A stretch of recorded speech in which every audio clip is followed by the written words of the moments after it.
우리 주님 우리와 함께 하시는 줄로 믿습니다. 우리 좌우분하고 인사했으면 좋겠습니다. 예수님 당신을 위해서 태어나셨습니다.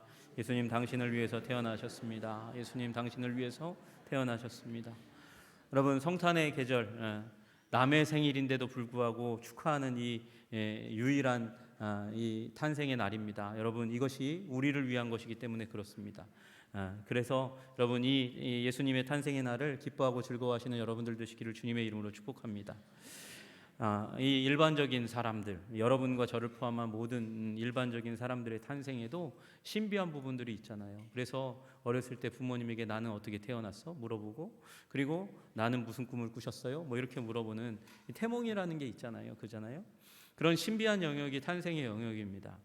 굉장히 많이 우리 사회가 현대화되면서 그런 탄생에 대한 신비가 줄어들긴 했습니다. 엄마 나는 어디서 태어났어? 병원에서 태어났어. 산부인과가 니네 고향이야. 막 이렇게 얘기하는 게 그렇게 이 신비감을 굉장히 많이 거두어가는 것처럼 보이지만, 그러나 그럼에도 불구하고 탄생은 굉장히 신비하고 축복된 사건입니다. 여러분, 그런데 예수님의 오늘 축복의 사건을 시작할 때 그 시작은 굉장히 건조한 것으로 시작하는 것을 우리는 보게 됩니다. 바로 여기 호적이라고 하는 단어입니다. 호적. 호적은 다른 말로 하면 인구조사입니다. 왜 인구조사합니까? 인구조사하는 이유는 세금을 걷기 위해서, 우리 거 뺏어가려고 그렇게 하기 위해서 세금을 걷고, 그 다음에 군사적인 무슨 문제가 일어나게 되면, 전쟁이 일어나면 징집하기 위해서, 징병하기 위해서 그런 목적으로 이미 통계조사를 내는 것이 인구조사입니다. 오늘 발단이 바로 가이사 아구스도의 호적 명령에 의해서 이루어졌다, 그렇게 얘기하고 있습니다. 여기 천하라는 말은 천하, 온 세상을 얘기하는 게 아니고 그가 다스리는 로마 제국을 얘기하는 거죠. 그래서 로마 제국에 호적 명령이 내려졌습니다. 그 호적 명령에 의해서 세상이 움직여지는 것 같습니다. 그 호적 명령에 따라서 구레뇨가 수리아 총독이 되었을 때에, 그때에 우리 유대 지역에서도 이제 호적이 이루어졌다, 인구조사가 이루어졌다, 그렇게 이야기하는 것이죠. 이 명령에 의해서 신혼부부는 원래 살고 있던 갈릴리 나사렛에서 어디로 향합니까? 베들레헴으로 향하는 일이 일어나고 그 가운데 출산이 일어났다. 출산이 일어났는데 한편으로는 그 베들레헴 인근에 있던 목자들에게 하나님께서 천사를 보내셔서 예수님의 탄생의 소식을 듣게 했고, 그리고 그들로 베들레헴에 가서 예수님을 만나게 하는, 예배하게 하는 일이 일어났다. 이게 오늘의 내용입니다. 여러분, 그런데 여기에는 굉장히 신비한, 하나님께서 조정하시지 않으면, 만드시지 않으면 안 될 사건이라는 사실을 우리는 발견하게 됩니다. 여기 나와 있는 아구스도는 율리오 가이사의 아들입니다. 원래 율리오 가이사는 암살을 당했거든요. 그리고 나서 그의 양자였던, 원래 혈연 관계였지만 양자였던 아구스도가 이제 로마의 일대 황제가 되었습니다.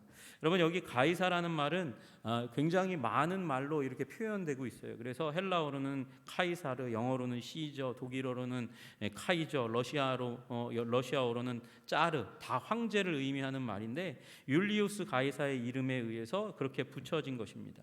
그러니까 가이사라는 이름 앞에다가, 원래 이름이, 이 사람은 옥타비아누스거든요. 옥타비아누스인데 거기다가 아버지 이름을 가이사를 딱 붙여가지고 나는 그렇게 혈통적으로 좋은 사람이고 가문으로 멋있는 사람이야, 그렇게 붙여요.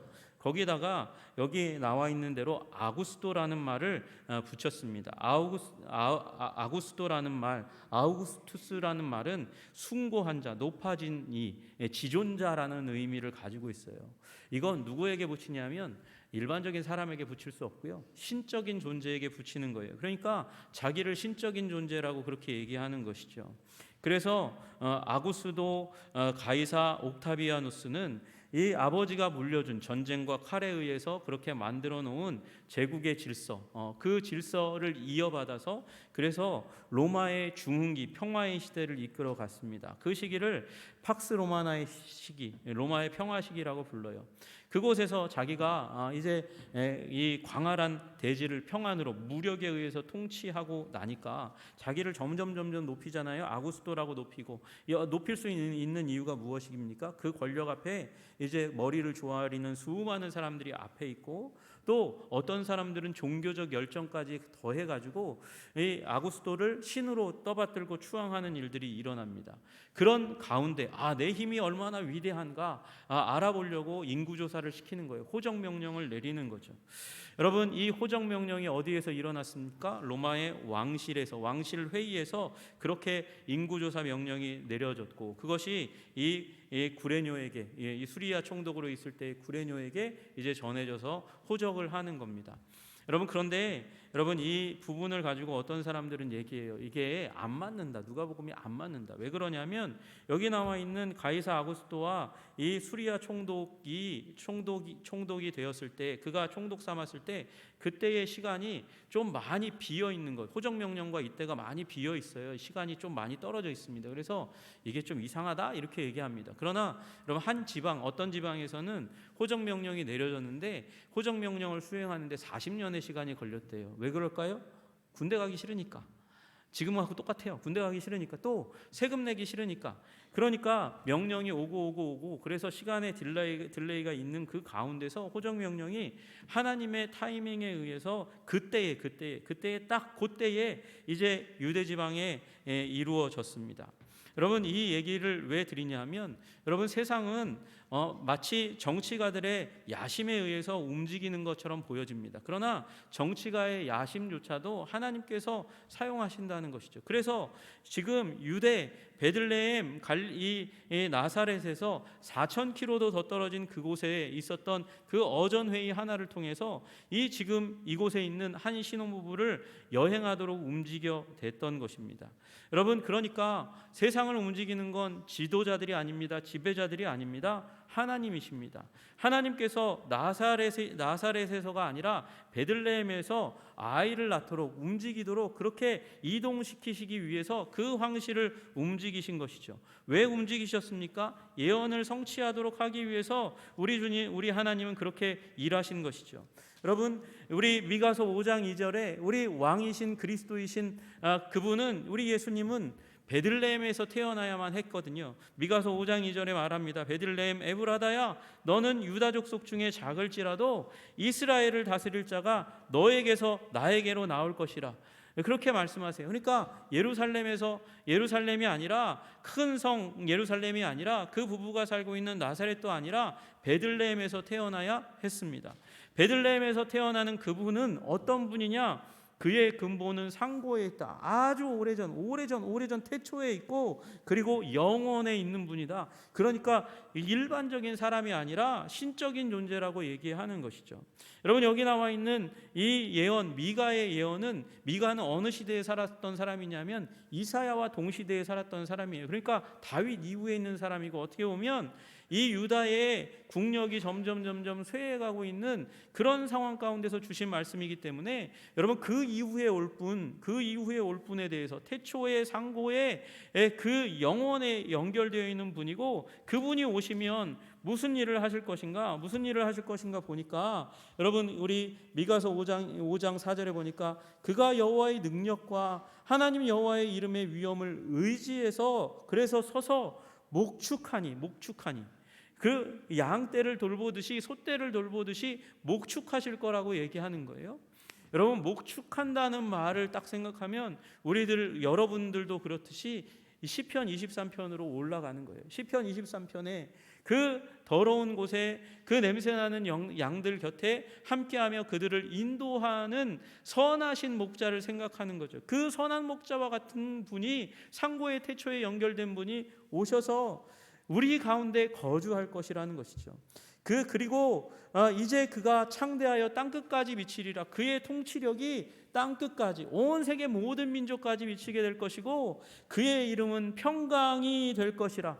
세상 가운데 평화의 시대를 열 것이라 말씀하시는 것입니다. 여러분, 이 예언을 이루어 주시기 위해서 주님께서는 로마, 그 당시 가장 위대한 제국, 강대한 제국의 어전회의까지 움직이신 줄로 믿으시기를 주님의 이름으로 축복합니다. 여러분, 이 옥타비아누스라는 아구스도의 허영심마저도 하나님께서 사용하셔서, 그래서 지금 신혼부부를 움직여 예언을 성취하는 것이죠. 여러분, 우리는 세상을 움직이는 힘들이 정치인인 것처럼 정치인들이 세상을 지배하고 부자들이 세상을 움직이고 화려한 유명인들의 말로 말미암아 세상이 들썩이는 것 같은 그런 세상을 살아가고 있습니다. 그러나 이런 세상의 배후에서도 하나님은 움직이시며 일하시며 하나님의 뜻을 이루시는 줄로 믿으시기를 주님의 이름으로 축복합니다. 그래서 우리는 우연이 아니라 섭리를 믿는 거예요. 하나님은 계획하십니다. 그 계획을 고상한 말로 섭리라고 얘기하는 거예요. 그 섭리를 하나님은 이루시기 위해서 오늘도 여러분과 저, 이 세상의 모든 지배자들의 배후에서 일하는 줄로 믿으시기를 주님의 이름으로 축복합니다. 여러분, 그래서 여러분 주눅들지 마십시오. 세상으로 말미암아 기죽지 마십시오. 우리 하나님이, 우리 아버지가 세상의 통치자인 줄로 믿으시는 여러분 되시기를 주님의 이름으로 축복합니다. 여러분, 그리고 또 하나님은 이 세상의 문화도 사용하시고 사람의 마음도 사용하시는 하나님이세요. 여러분, 로마는 제국입니다. 제국이라는 말은 수많은 나라가 정복되어서 복속되어 그 안에 있다는 것을 의미하는 것이고, 수많은 민족이 병합되어서 그 안에 무릎 꿇고 있다는 것을 의미하는 것입니다. 많은 나라와 많은 민족이 통합된 그 로마 제국, 그 로마 제국에서 일어나고 있는 트렌드는 도시화였습니다. 도시화, 로마와 알렉산드리아와 수리아 안디옥을 중심으로 해서 도시화가 진행되었습니다. 그러니까 자기 고향을 떠나서 도시로 새로운 경험을 위해서, 돈을 벌기 위해서, 무역을 하기 위해서 도로를 통해서 왔어요. 여러분, 이 로마 제국이 어마어마한 제국인데 이 제국을 지탱하는 힘이 무엇이었느냐? 도로입니다. 도로. 이 도로가 이 로마 제국 안에 이 거미줄처럼 쫙 뻗어 있고요. 이 도로가 얼마나 잘 만들어져 있는지 두 대의 마차가 교차해서 지나가도 폭이 넉넉할 만큼 그렇게 넓은 도로로 만들어졌습니다. 여러분, 우리 운전할 때 야간 운전 좀 힘들잖아요. 그러나 여러분, 이 로마의 도로는 잘 만들어져서 반짝이는 돌로 만들어가지고 마차 타고 밤에 갈 때도 반짝반짝반짝하는 그 도로를 명확하게 보고 갈 수 있고, 비가 내리면 양쪽으로 비가 이게 빠질 수 있는 배수 시설도 아주 잘 되어 있어요. 2차 대전이 되었을 때요, 독일의 이 전차 부대가 바로 이 도로를 통해서 유럽을 향해 나가고 진격하고 싸우는 일을 할 만큼 여러분 튼튼한 도로였습니다. 여러분, 그만큼 이제 도시화가 잘 되어 있어요. 도로가 잘 되어 있어요. 그리고 공식 언어는 헬라어예요. 헬라어만 하면 어디 가든지 먹고 살 수 있는 일이 일어나는 것이죠. 여러분, 그런데 이러면 호적을 하려면 어떻게 하는 게 제일 좋아요? 자기가 이사와 있는 곳에 하는 게 좋죠. 지금 우리도 마찬가지잖아요. 여러분 호적하려고 여러분의 고향에 가라고 하면 1박 2일 일정은 잡아야 될 만큼 멀리서 오신 분들도 굉장히 많잖아요. 그러면 마찬가지로 여기서도 호적제도 하면 이 요셉도 마리아도 그냥 갈릴리 나사렛에서 호적하면 좋을 텐데, 그게 로마의 문화일 텐데, 여러분, 그러나 유대의 문화는 다르니까 유대의 문화를 존중해서 옮겨가도록, 그래서 본적지에서 원래 고향에서 호적하도록 그렇게 했다는 거예요. 왜 그럴까요? 문화 때문에 그런 것이죠. 조상의 근거를 두고 사는 유대인들, 자기의 이름 앞에 아버지의 이름, 할아버지의 이름을 붙이는 것을 너무도 자랑스러워하고 좋아했던 그들, 고향 호적 제도가 그래서 불편해도 이게 문하고 자존심이니까 고향 가서 호적하겠다, 그래 그렇게 해, 그렇게 얘기하고 허락해 준 것이죠. 여러분, 이 일이 어떻게 일어났습니까? 이스라엘 민족이 이제 출애굽해서 여호수아와 함께 가나안에 들어와서 정복하고 나서 땅을 분배받았습니다.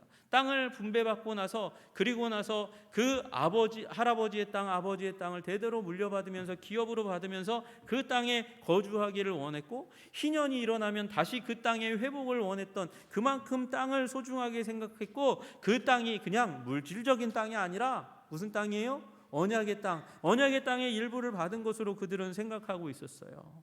물론 북이스라엘이 멸망당했고 남유다는 위기 가운데 있었습니다. 그리고 이 바벨론의 식민지 시기를 지냈고 지금은 로마의 식민지였지만, 그럼에도 불구하고 그들은 땅을 소중하게, 하나님이 주신 땅이니까, 기업이니까 소중하게 여기고 살아갔고, 그래서 그 호적 제도가 이루어졌을 때 고향에 가서, 여기가 이 고향에 나의 기업이 있다는 것을 표현하기 위해서 고향에 가서 호적을 하는 거예요. 그래서 그래서 지금 요셉과 마리아가 옮겨가는 것이죠. 만약에 이런 문화가 없었으면 이 예언이 성취되지 않는 거예요. 여러분, 그러니까 이 문화를 지킨 이 유대 민족의 그 문화 전통을 통해서 지금 한 신혼부부가 나사렛에서 이 베들레헴으로 옮겨가고 있는 것이죠. 아유, 목사님, 그러면 굳이 요셉만 가면 되지 않아요? 마리아도 가야 됩니까? 마리아 지금 임신했잖아요. 임신한데 먼 길, 150km의 먼 거리를 이동한다는 거, 그거 쉬운 일이 아닙니다. 이게 귀찮고 번거롭고 게다가 생명을 건 일이기도 합니다. 굳이 이 긴 여행에 임신한 아내를 꼭 데려가야 합니까? 거기에 우리의 소원이 담겨 있는 거예요. 우리의 열망이 담겨 있는 것이죠. 여러분, 요셉은요, 현몽한 그 천사를 통해서 이제 이 아이가 성령으로 된 아이고 하나님께서 구원을 베풀 아이, 그래서 예수라고 이름을 하라고 얘기했고 하나님의 임마누엘이라는 얘기를 들었잖아요. 그러니까 메시아의 탄생, 그리스도의 탄생을, 구원자의 탄생을 놓치고 싶지 않은 거예요.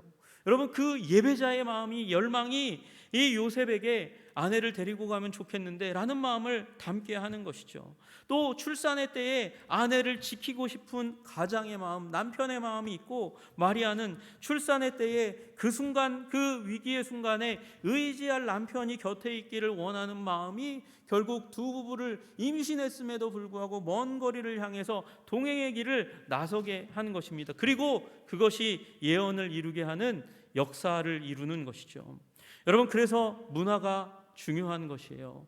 여러분, 그리고 여러분의 생각이, 결심이, 소원이 중요한 줄로 믿으시기를 주님의 이름으로 축복합니다. 여러분, 우리 인간에게는 마음이 있습니다. 이 마음은 하나님이 주신 마음이에요. 여러분, 그 가운데 물론 희로애락 가운데 하나님이 기뻐하시지 않는 마음들도 있다는 것을 우리는 잘 알고 있습니다. 때로, 그러나 그럼에도 불구하고 하나님은 구원 밖에 서 있는 사람들의 분노와 욕망을 통해서도 일하시는 하나님이세요. 그러나 하나님은 하나님의 백성의 사랑과 순종과 헌신을 통해서 일하시기를 더 기뻐하시는 하나님이신 줄로 믿으시기를 주님의 이름으로 축복합니다.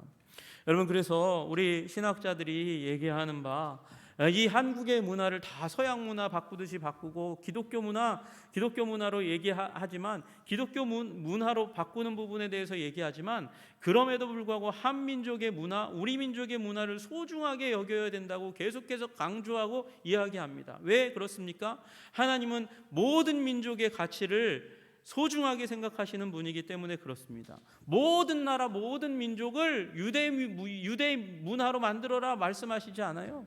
우리 문화의 옷을 입고 그렇게 영광 받으시기를 원하시는 하나님이시죠. 그리고 여러분의 생각도, 마음도, 소원도 소중하게 생각하시는 분이세요. 여러분, 그 마음과 생각과 문화를 지켜내시는 여러분들 되시기를 주님의 이름으로 축복합니다. 여러분, 우리는 이 하나님의 섭리와 하나님의 계획과 우리의 문화와 우리의 생각을 너무도 비하하고 살아가는 그런 삶을 살 때가 너무나 많이 있습니다. 여러분, 그래서 우리는 공경에 빠지고 혼란에 빠지고 문제에 빠지면 도대체 나의 인생은 뭔가? 나의 인생은 가치가 있는 건가? 도대체 이런 환난과 고난이 오는 걸 보니까 하나님은 나를 사랑하지 않는 것 같고, 나를 버린 것 같고, 이 세상은 버려진 것 같아. 하나님이 우리 민족을 버리는 것 같고, 우리 가정을 버리는 것 같아. 아니요, 하나님께서는 여러분의 결단과 소망을 통해서 여러분 회복시키시기를 원하시는 하나님이신 줄로 믿으시기를 주님의 이름으로 축복합니다.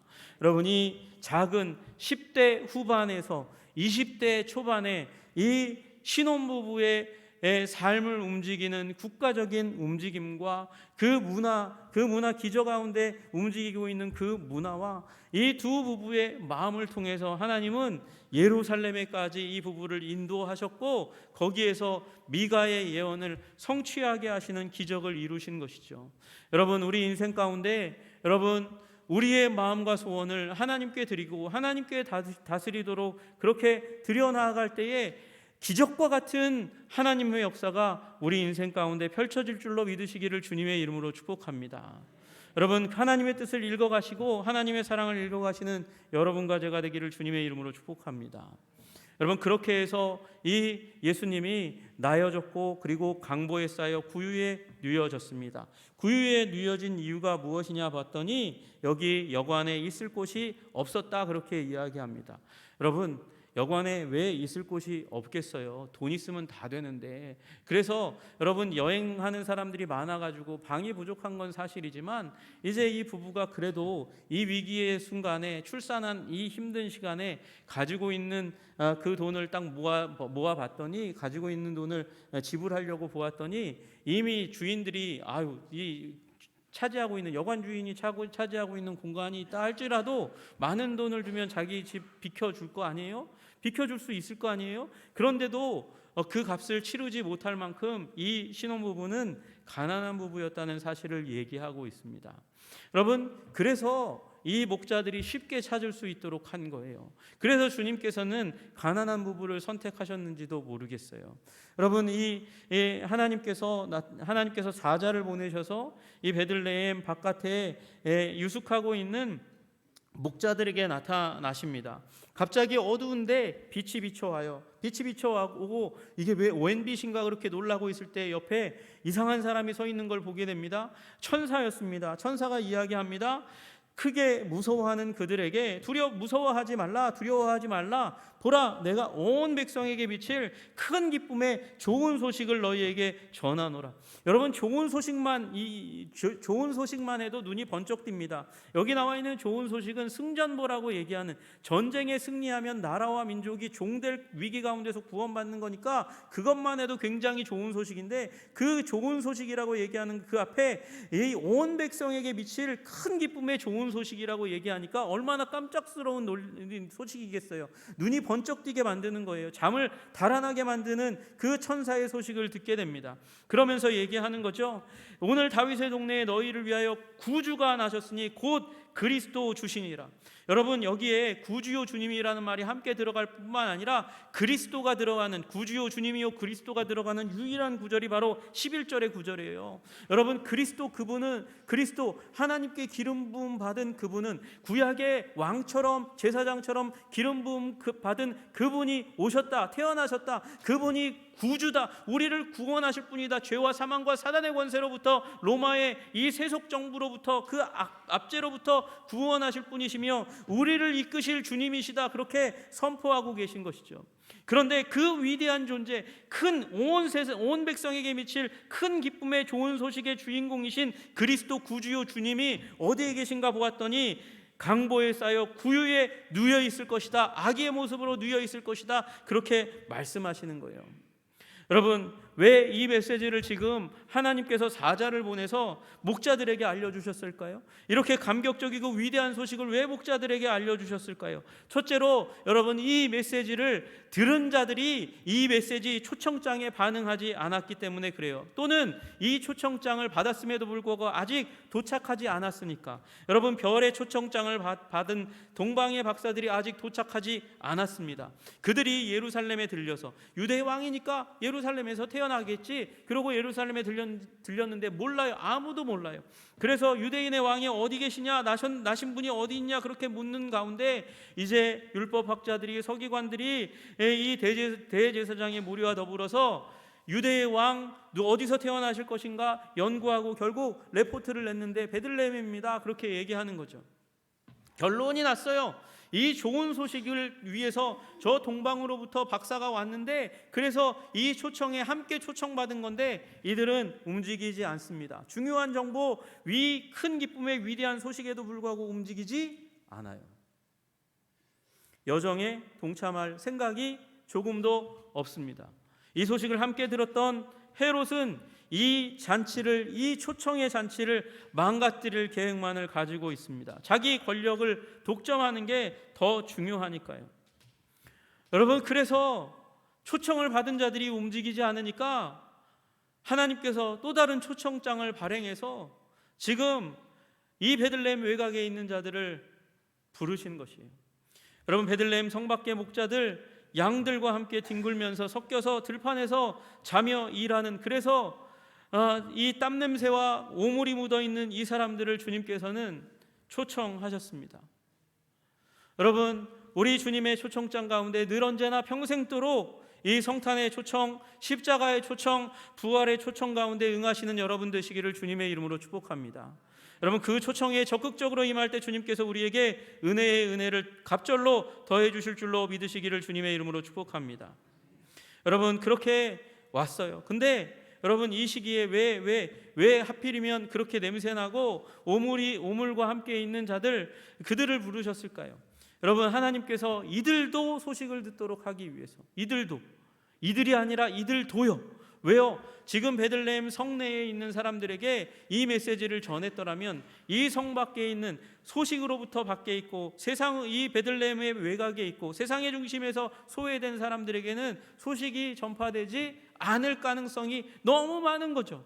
여기에만 공유되고 여기에만 알려주고 여기 베들레헴에만 알아져서 예배하고 알았구나 기쁘고 즐거움. 여러분 거기서 끝나기를 하나님이 원하시지 않으니까 오히려 역으로 저 밖에 있는 목자들에게 알리시고 그들이 달려오게 만들고 달려와서 물으면서 아니 강보에 쌓인 아기가 어디 있습니까? 구유에 있다는데 어디 있습니까? 마구간이 있는 집을 찾아 전전하면서 예수님을 발견하고 그래서 온 성 베들레헴이 예수님을 발견하게 하시는 것이죠. 여러분 그래서 쉽게 찾을 수 있도록 가난한 부부를 부르시고 가난한 부부를 통해서 아기가 태어나 말구유 위에 놓이게 하시는 것입니다. 여러분 이곳은 그래서 연약한 자들이 겸손한 자들이 발견하는 기쁨입니다. 성탄의 소식은 그런 기쁨의 소식이에요. 여러분 강보에 이 말구유에 놓여 있다는 건 정상적인 방을 구할 수 없는, 그래서 짐승들의 공간에서 아기를 낳고 짐승들이 먹는 그 여물통 그 식기에 아기를 누일 수밖에 없는 가난한 부부를 주님께서 부르시고 그들을 찾도록 하셔서 쉽게 만날 수 있도록 만드신 것이죠. 여러분 이 베들레헴에 예수님 탄생교회가 있습니다. 구주 탄생교회가 있습니다. 그 구주 탄생교회에 들어가려면 허리를 반드시 숙여야만 들어갈 수 있다 그래요. 겸손한 자가 아니면 들어갈 수 없는 거예요. 왜? 문이 1.2m밖에 되지 않아요. 1.2m밖에 되지 않으니까 키 작은 저도 숙이고 들어가야 돼요. 키 큰 사람은 더 숙여야 돼요. 할렐루야. 그렇게 들어갈 수밖에 없는 곳인데 그렇게 들어가면 예배당이 있지 예수님 탄생하신 장소가 없어요. 이게 도대체 어떻게 된 건가? 지하로 들어가야 돼요. 지하에 들어가면 거기에 예수님 탄생한 공간이 나와 있고 거기도 고개를 숙여야만 그곳을 볼 수가 있어요. 왜 그러냐? 여러분 유대인의 가옥 구조가 아주 특이하기 때문에 그렇습니다.